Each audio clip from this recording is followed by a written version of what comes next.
कैसे बच्चा लोग, आज पढ़ेंगे उपग्रह की कक्षीय चाल ऑर्बिटल स्पीड ऑफ सैटेलाइट। बहुत सरल, सटीक एवं आसान तरीके से बताऊंगा, बहुत ध्यान से सुनिएगा।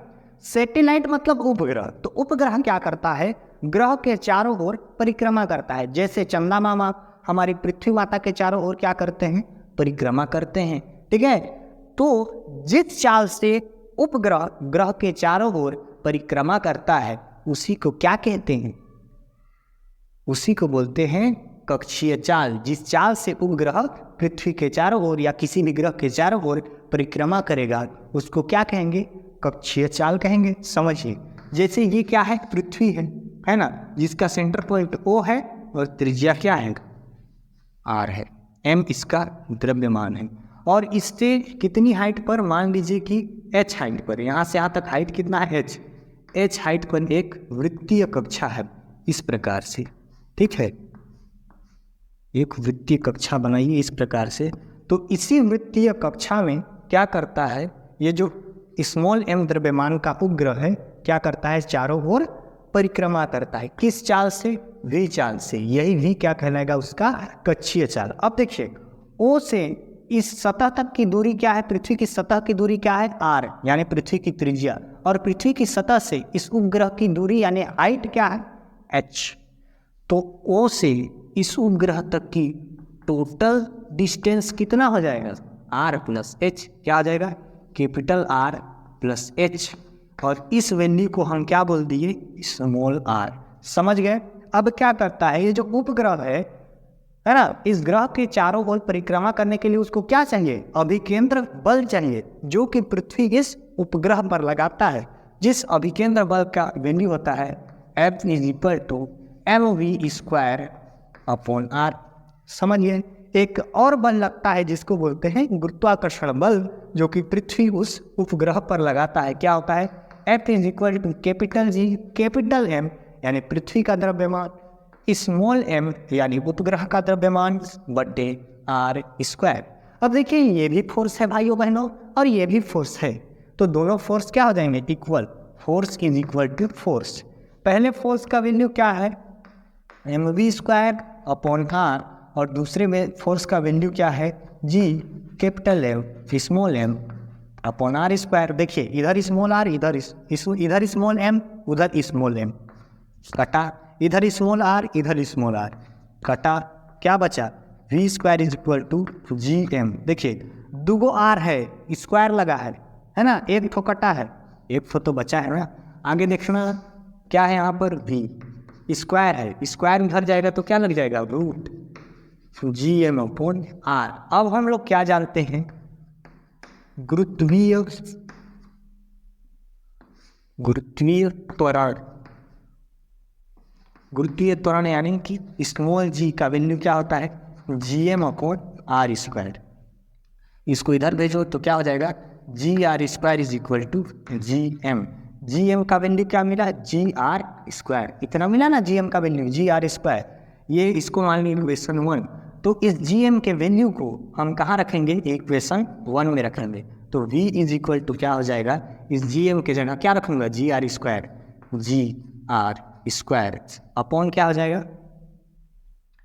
r है वो, तो r रखो। समझ गए बात को? अब देखिएगा आगे, अब क्या हो जाएगा?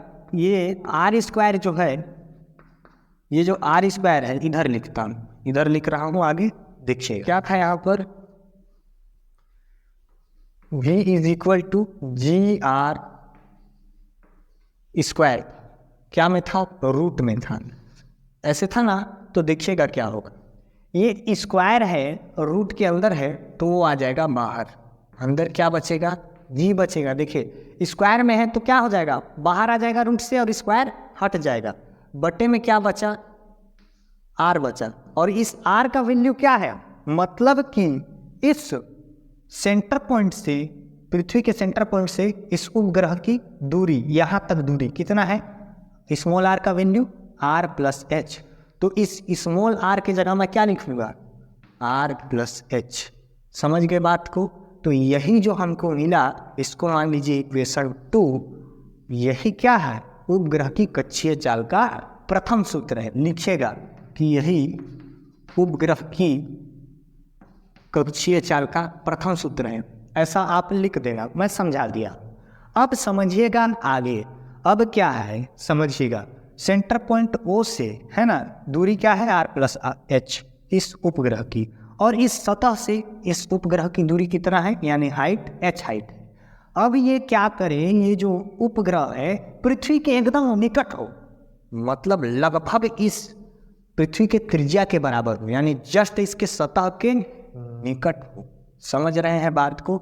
तो इस जो h हाइट है ना उसका वैल्यू बहुत कम हो जाएगा, क्योंकि वो बहुत नीचे आ गया, लगभग इसकी त्रिज्या के बराबर आ गया। तो इस त्रिज्या से भी क्या हो जाएगा, उसका वैल्यू बहुत छोटा यहाँ पर आ गया है ना, तो इतनी बड़ा हो जाएगा, त्रिज्या इतना बड़ा है ना, तो उससे इसका वैल्यू बहुत छोटा हो जाएगा। तो अब है ना ये जो r+h का वैल्यू है यानी सेंटर से उसकी दूरी है, ये जो r+h है वो लगभग किसके बराबर हो जाएगा, इस त्रिज्या r के बराबर हो जाएगा। क्यों? क्योंकि ये बहुत निकट आ गया ना, इस लगभग त्रिज्या r के बराबर आ गया।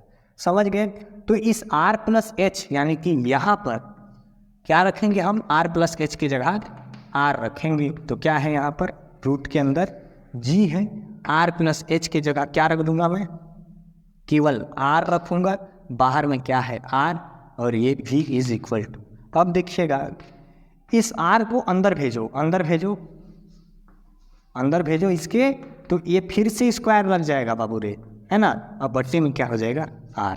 समझ गए? अब देखिए r से r कटा, क्या मिला, तो वैल्यू फाइनली क्या मिला हमको, v का value v is equal to मिला g, एक ठो r कटा है लेकिन एक ठो बचा है, तो v इज इक्वल टू क्या मिला, r मिला g r, v is equal to √JR मिला। इसको मानिए इक्वेशन 3, तो लिखना कि यही उपग्रह की कक्षीय चाल का क्या है सूत्र है। कौन सा वाला, ये वाला, ये प्रथम सूत्र था और ये एक और सूत्र मिला। तो इससे हमको क्या समझ आता है, देखिए ये जो उपग्रह की कक्षीय चाल है